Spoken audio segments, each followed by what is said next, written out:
There are currently 6 people in space, all officially listed as crew members aboard the ISS.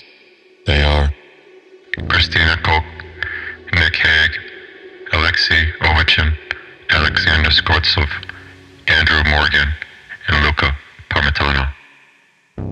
Which is why we were so shocked when we received a transmission out of nowhere, one that didn't come from the ISS. Of course, it could have come from any of the 4,987 satellites orbiting at various distances around our planet. It could have just bounced off one of them and returned to the Earth, making it appear as an alien signal. But it didn't. The transmission came from a satellite in geostationary orbit as a semi-live feed with minimal delay. What we heard was the voice of a little girl calling out for help in panic. We scrambled around the office at NASA, desperately trying to determine if it was a mistake or some sort of prank, but it without a doubt originated from the satellite. Hello? The little girl called out, on the brink of crying. None of us said a word. We simply stared in awe, each of us hoping to find someone else who would take initiative and respond to the frightened little girl. I'm scared. Please help. She continued, now sobbing. After what felt like an eternity, I finally grabbed the microphone, unable to bear the increasing tension. Hello, my name is Robert Jones. Who am I speaking to? My name is Amy. Where are you? Why can't I see you? I took a deep breath, half expecting my coworkers to burst out laughing. Their faces were enough proof that they weren't in on the possible joke. We're talking over a radio, Amy. That's why you can't see me. How did you find this channel? It's cold. Can you let me out? She asked, ignoring my question. I want to go home. I swallowed hard. She sounded so frightened. I was confused, yet my gut told me something was wrong. Amy, can you tell me where you are? While I waited for a response, one of my coworkers got in contact with a colleague over at Roscosmos, affirming they also received the signal. They were frantically trying to get us all to confess to the prank. We shot back with our own accusations, but as they sent us a live feed of their conversations with the girl, we were all baffled to hear that she was speaking in Russian. I don't know where I am. It's dark and I can't see anything. At that point, the event had attracted a lot of attention around the office. When the head administration found out, we were quickly shut down, and the more senior staff members took over. I paced around the office, not able to shake the feeling that something terrible was about to happen. Thousands of questions whirled around inside my head, none of which I could reasonably explain using logic. Rob, do you have a minute? My boss asked as he stepped out from the comms area.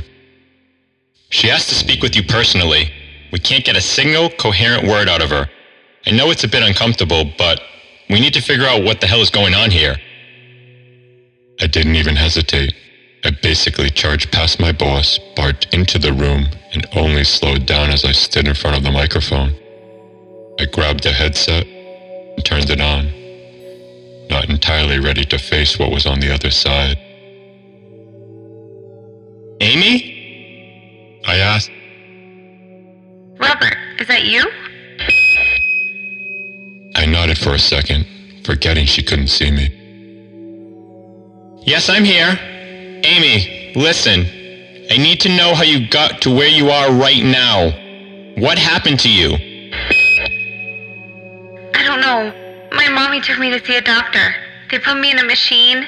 They said they needed to take pictures of my brain because my head always hurts. She cried. Did the doctor tell you what the machine was? Did he call it an MRI? Uh-huh. I think that's what the doctor said.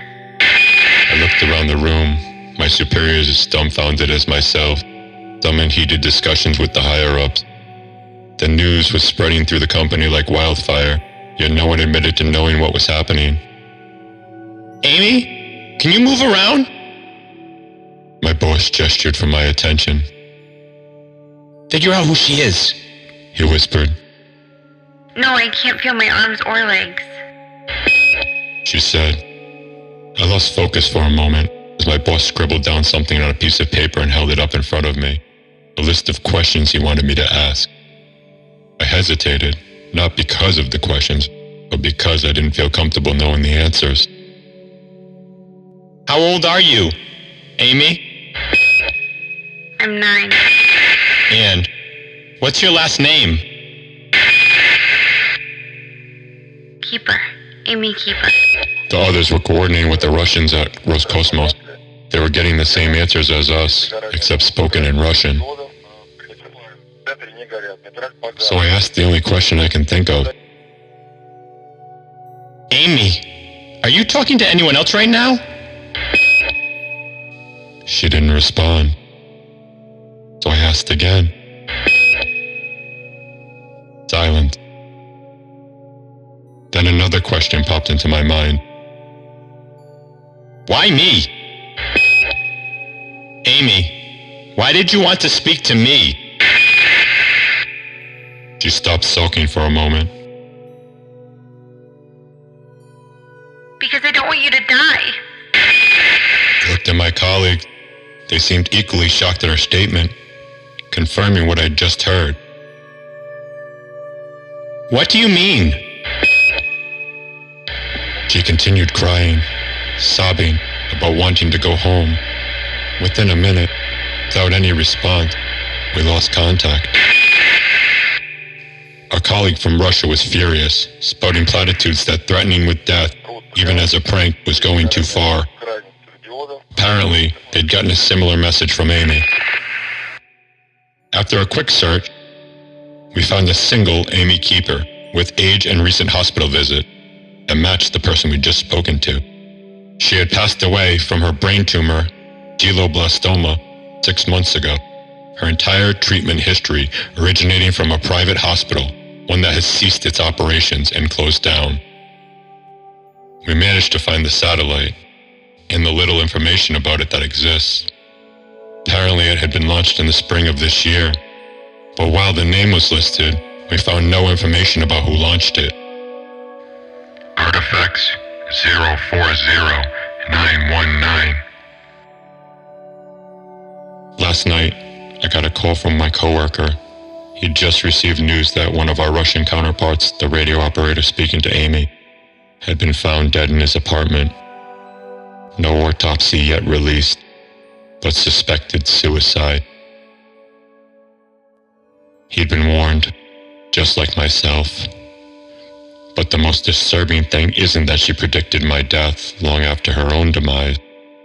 What really terrifies me is that whoever or whatever Amy is, we commuted directly between our offices at NASA and a non-habitable satellite, meaning messages didn't come from the Earth, then bounced off the satellite before reaching our offices.